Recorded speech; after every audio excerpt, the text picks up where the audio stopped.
Hello အားလုံးပဲမင်္ဂလာပါကျွန်တော်ဒီနေ့မှာတော့ Mi TV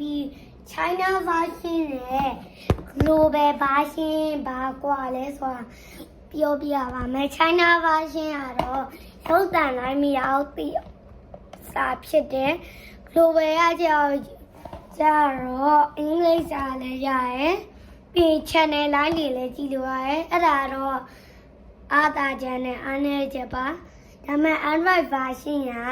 Global ဆိုရင်တော့တာနီးနဲ့လာပါမယ် China ဆိုရင်တော့ 8.1 နဲ့လာပါမယ်